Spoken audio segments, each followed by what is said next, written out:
Movie start होते ही हमें lake के नजदीक एक घर दिखाई देता है जिसमें एक मैरिड कपल रह रहा होता है। उस वक्त आधी रात गुजर चुकी होती है। तब एक लेडी अपने रूम में सो रही होती है, लेकिन उसका हस्बैंड बाहर ड्रिंक कर रहा होता है। उस आदमी को देखकर ऐसा लग रहा था कि जैसे वो बहुत ज्यादा डरा हुआ हो। वो एक पेंटिंग को काफी देर से बड़े गौर से देख रहा होता है। फिर कुछ देर के बाद वो मिरर के सामने आकर खड़ा हो जाता है और शीशे में अपना सर मारता है, जिससे उसे काफी चोट लगती है। जब उसकी वाइफ को ये आवाजें सुनाई देती हैं, तब वो जाग जाती है और उसे देखने नीचे आ जाती है। उसका हस्बैंड बहुत अजीब कंडीशन में होता है। वो उसे भी एक आयरन स्टिक से मार डालता है। फिर काफी साल गुजर चुके होते हैं और एक बार फिर हमें एक फैमिली दिखाई देती है और ये फैमिली काफी हैप्पी फैमिली होती है। इस फैमिली में हस्बैंड वाइफ जो कि अपनी लाइफ बहुत खुशी खुशी स्पेंड कर रहे होते हैं, जिसमें लड़के का नाम एडम और लड़की का नाम लिसा होता है। बेसिकली एडम एक मैथमेटिक्स प्रोफेसर होता है। अभी कुछ अर्सा पहले ही एक यूनिवर्सिटी से उसे बहुत ही अच्छी जॉब ऑफर होती है, जिसकी सैलरी भी काफी अच्छी होती है और साथ में वो लोग उसे रहने के लिए एक खूबसूरत सा घर भी प्रोवाइड करते हैं, जिससे वो काफी खुश होता है। फिर वो लोग सिटी से टाउन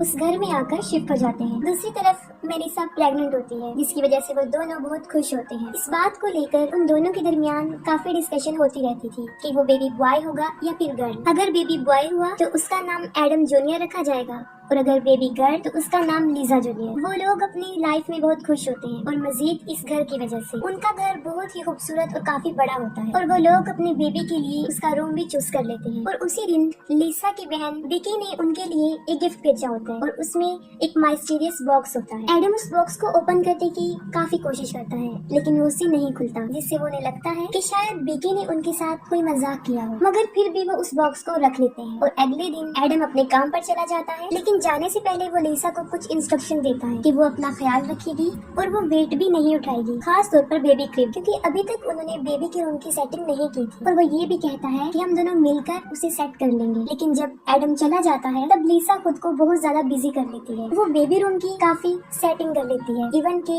बेबी क्रिब को भी, क्योंकि उसे नहीं लग रहा था कि वो क्रिब इतना हैवी है। फिर उसका जहन उस बॉक्स की तरफ जाता है जो एडम से ओपन नहीं हुआ था। और यहाँ पर एक अजीब चीज ये होती है कि लिसा से वो बॉक्स इजीली खुल जाता है और जब वो उसे ओपन करती है तो वो बिल्कुल खाली होता है। फिर वो उस बॉक्स को रख देती है और वॉक पर चली जाती है। तब उसे एक औरत नजर आती है जो रो रही होती है और उसकी बॉडी पर भी ब्लड लगा होता है और वो बार बार एक ही लफ्ज बोल रही थी कि मैंने अपने बच्चे को खो दिया है। उसकी ये हालत देखकर लीजा उसकी हेल्प करना चाहती थी, लेकिन वो लीजा को देखकर अजीबो अजीब बातें करना शुरू कर देती है। वो उसे कहती है कि जो बच्चा तुम्हारे पेट में है वो तुम्हारा नहीं रहेगा, वो उसे ले जाएगा और लोग भी तुमसे डरना शुरू कर देंगे। और ये भी कहती है कि तुम अपने बच्चे को बचा नहीं सकोगे। ये बातें सुनकर लीजा काफी डर जाती है और वो वापस घर आ जाती है। फिर वो एडम को कॉल करती है और सारे इंसिडेंट का उससे बताती है। लेकिन उस दिन से लीजा के साथ अजीबोगरीब होना शुरू हो जाता है। उसे बेबी रूम से किसी बच्चे की रोने की आवाजें आती हैं। फिर हालात को समझने के लिए वो ऊपर जाकर देखती है, तो जो चीज वो देखती है उसे देखकर काफी हैरान हो जाती है।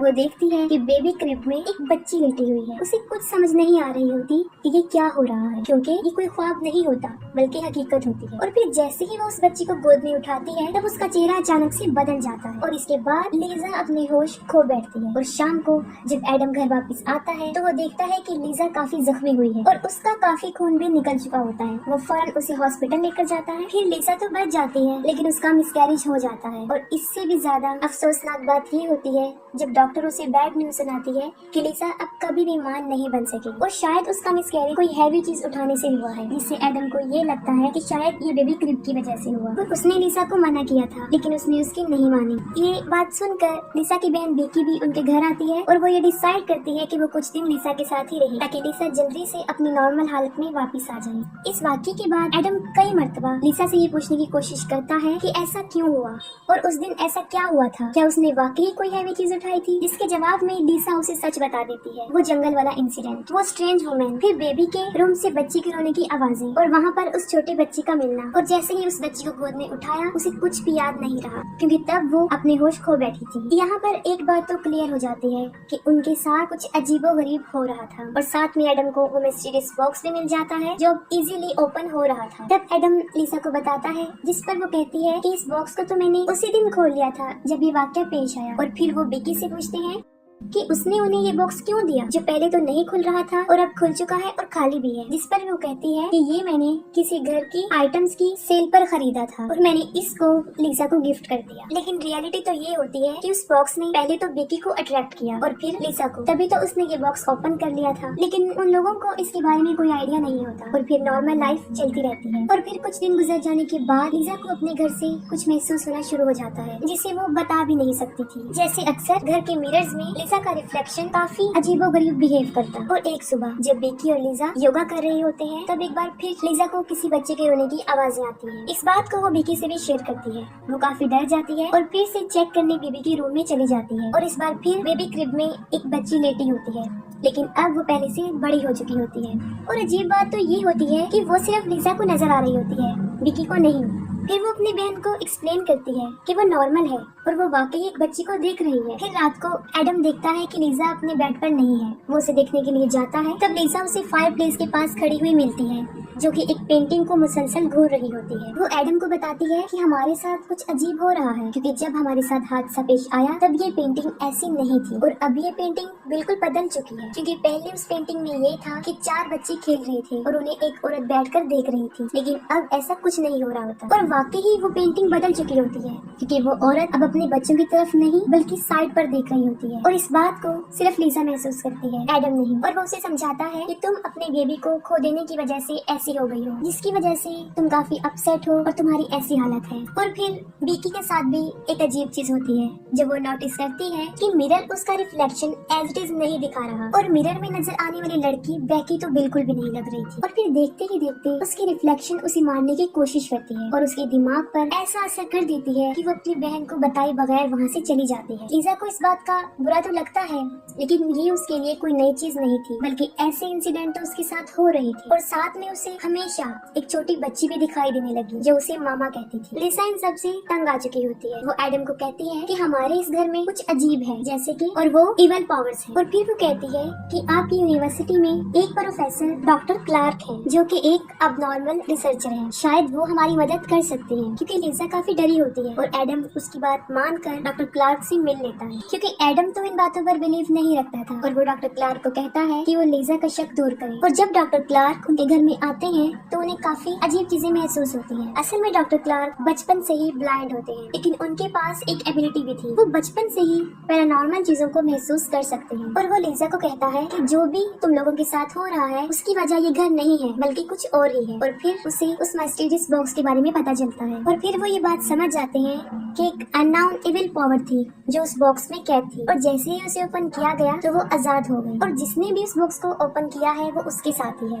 तो वो चीज उनके साथ ही है, वो जहाँ जहाँ जाएंगी वो चीज उनके साथ होगी। ये बातें सुनकर एडम काफी गुस्से में आ जाता है और वो डॉक्टर क्लार्क को बाहर निकाल देता है और कहता है कि मैंने आपको ये कहा था कि आप लिसा का शक दूर करें, लेकिन आपने तो उसे मजीद डरा दिया। जिस पर डॉक्टर क्लार्क उसे समझाने की कोशिश करता है कि तुम लोगों को शायद पता नहीं है कि तुम कितनी बड़ी मुसीबत में हो, लेकिन वो उसकी कोई बात नहीं सुनता।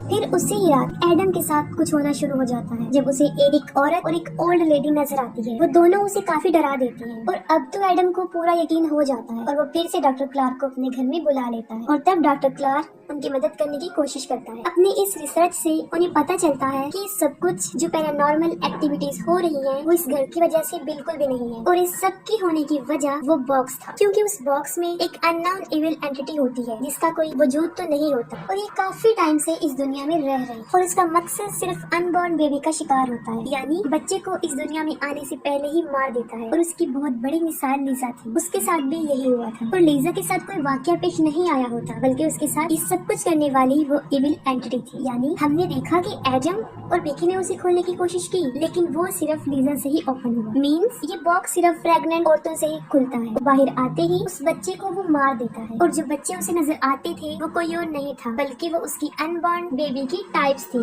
कि अगर वो इस दुनिया में आ जाती तो वो ऐसी हो और वो बच्ची स्टेप बाय स्टेप बड़ी होकर ऐसी होती। जैसे लिसा को पहले छोटी सी बच्ची नजर आई थी, फिर उससे बड़ी और फिर वो लेडी और ओल्ड लेडी और वो बच्चे की ओल्ड वर्जन थे और ये इविल एंटिटी ज्यादातर मिरर्स और पेंटिंग्स में होती थी, क्योंकि उसका कोई वजूद तो था नहीं कि वो दुनिया में रहती, और ये पावर लोगों के दिमाग को अपने कंट्रोल में करके उन्हें अजीबोगरीब चीजें दिखाती थी। और ऐसा उन तीनों के साथ कई दफा हो चुका था। और इस एंटिटी को मारा तो नहीं जा सकता, सिर्फ कैद किया जा सकता है, और इसे कैद करने के लिए सेक्रीफाइस करना पड़ता है। इसका मतलब ये था कि अगर उस औरत को मारा जाए तो वो एंटिटी कैद हो जाए। और यही वजह थी जब पहली फैमिली में आदमी ने अपनी बीवी को मार दिया और उनके ही घर के सामान में लीजा को वो बॉक्स बिकी ने दिया था, वहाँ से मिला था। और जंगल में नजर आने वाली औरत उस मरी हुई औरत की सोल थी जो उस एंटिटी के साथ उस बॉक्स में कैद। लेकिन एडम लीजा को मारना नहीं चाहता था। एडम बहुत कोशिश करता है कि वो लीजा को इस मुसीबत से बचा ले, लेकिन ये एंटिटी लोगों को हिप्नोटाइज करती है और लोगों को एक दूसरे से मरवाती है। अब एडम भी हिप्नोटाइज हो चुका होता है और वो उस आदमी की तरह लीजा को मार डालता है और वो एंटिटी फिर से उस बॉक्स में कैद हो जाती है और एडम जेल चला जाता है। और जाने से पहले वो बॉक्स को विकी को देता है। और अब ये सब कुछ विकी के साथ होने वाला था क्योंकि वो भी प्रेग्नेंट। और इसी के साथ मूवी भी एंड हो जाती है।